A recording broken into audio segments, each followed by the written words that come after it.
All right, welcome back to the Explainer-focused learners. We love taking complex ideas, stripping away all the fluff, and giving you the kind of crystal clear structure you need to actually put them to use.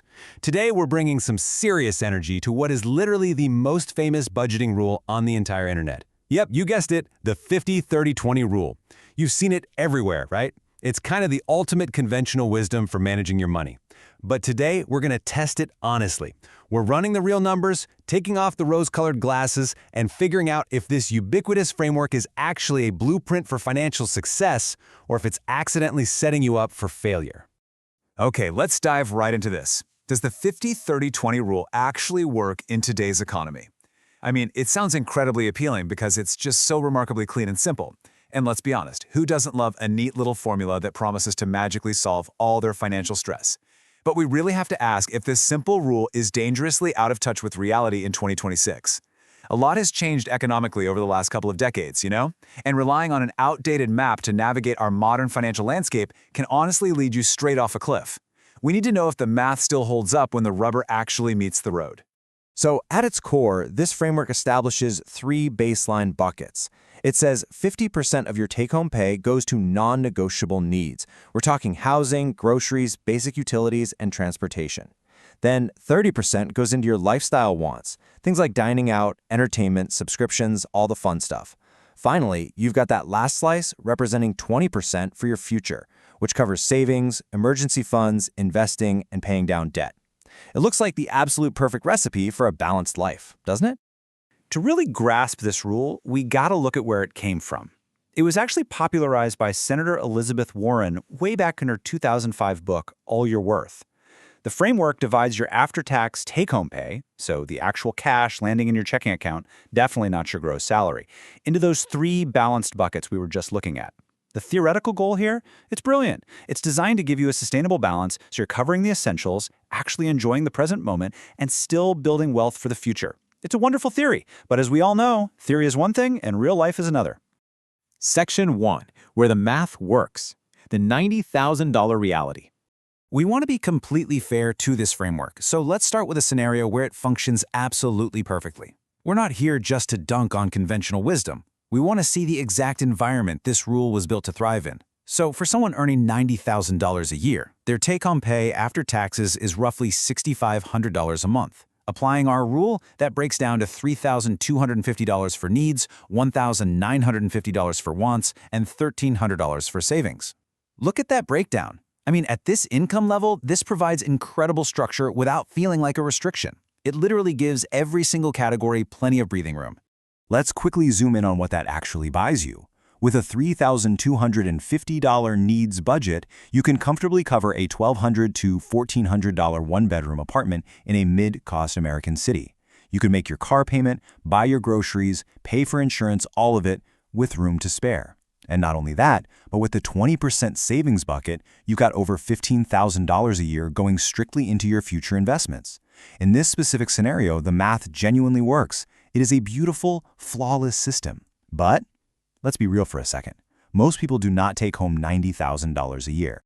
So the crucial point is, where does it fall apart? Section 2, where the math breaks down. The $40,000 reality check. We have to pivot to a much more common reality. $40,000 annually is incredibly close to the median income for workers under 35 in the US right now. If a budgeting rule doesn't work for the median worker, we really have to question how universally applicable it truly is. Let's walk through the math for this median young worker. Their take-home pay is roughly $2,900 a month. If we run that through the 50-30-20 machine, 50% for needs gives us $1,450, 30% for wants is $870, and 20% for savings leaves $480. On paper, sure, it still looks like a balanced table, but this setup exposes a glaring, undeniable issue with that 50% needs bucket the second we bring it into the real world. Just look at this number, $1,600 to $2,200. That is the average rent for a one-bedroom apartment in the United States in 2026. Just sit with that for a second. Let the shock value of that reality really sink in. That is what it costs literally just to have a roof over your head in the modern economy. Now contrast that immediately with this number, $1,450. That was the entirety of our median worker's 50% needs budget. Rent alone completely blows past the entire needs allocation. There's no way around it. You are already in the red before you've bought a single meal, before you've paid for electricity, before you've bought a bus pass or put a single drop of gas in your car. The budget is mathematically broken on day one of the month. And this brilliantly illustrates the core of the problem. Back in 2005, when this rule was written, the assumption was that housing would consume about 25 to 30% of your income. But the 2026 reality? In major, high-cost cities like New York, San Francisco, Toronto, or Sydney, housing is eating up 60 to 70% of a median income. I really want to emphasize this for you. If your budget is failing, it is not a personal discipline failure. You aren't bad at money. You're just facing a massive structural reality that this 2005 rule simply was not built to handle. Section 3. 3 practical budget modifications for adapting to the real world. So what do we actually do? We don't just throw our hands up in defeat, right? If the standard framework doesn't fit your life, you absolutely do not force your life to fit the framework. You rebuild the framework around your modern constraints. Let's look at 3 highly realistic options. Step 1 is modified percentages. If you live in a high-cost area, accept that needs are going to be higher. Try a 70-10-20 rule. Yes, you compress your wants to 10% for now, but you start with an honest baseline. Step 2 is zero-based budgeting. Forget percentages entirely and give every single dollar a specific job before the month even begins. And step 3 is the pay-yourself-first anti-budget. This is where you completely automate your savings first and basically let the rest of the money figure itself out. Let's zero in on that second step for a moment. Zero-based budgeting apps like YNAB, which stands for You Need a Budget, are highly effective for people living with tight margins. When 50-30-20 fails you, it's often just because percentages are way too vague. YNAB eliminates the fog by giving every single dollar a clear destination before you spend it. It replaces broad, generalized buckets with granular, actionable, everyday control. There is zero guessing, every single dollar is accounted for. It's a total game changer. Section 4. The one non-negotiable. Protect the 20%.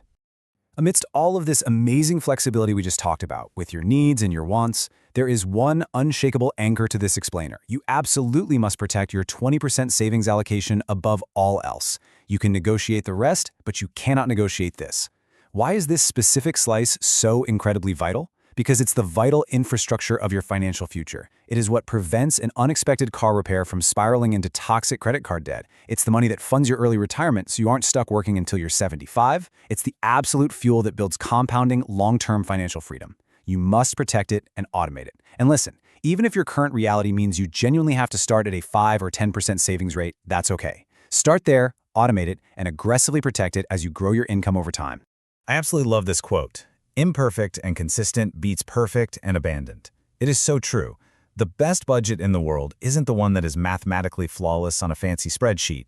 The absolute best system is the imperfect one that you can actually stick with for 12 consecutive months. Trying to force the 50-30-20 rule when it breaks your math just leads to frustration, and frustration leads to abandoning the budget entirely. Consistency with a modified rule will always win. So here is our final verdict. The conventional 50-30-20 rule works wonderfully if you have a $70,000 plus income, you live in a mid-cost city, and your rent is less than 30% of your take-home pay. It is a fantastic starting point for sure. But it absolutely needs adapting if you have an income under $55,000, you live in a high-cost city, and you're operating on tight margins. See exactly where you fall on this chart and just be honest with yourself about what system you actually need. Which brings us to our final defining question. Will you stick to a broken, perfect rule that just leaves you totally frustrated? Or will you build an imperfect system this week that actually secures your financial freedom? The choice is entirely yours, but the math doesn't lie. Take action today, find the system that fits your specific reality, and start building your future. And hey, once you've got that budget locked down, you'll need to know exactly how to protect it, because adjusting for inflation is the very next crucial step in your financial journey, which we'll be breaking down next time. Stay focused, keep learning, and I'll catch you in the next explainer.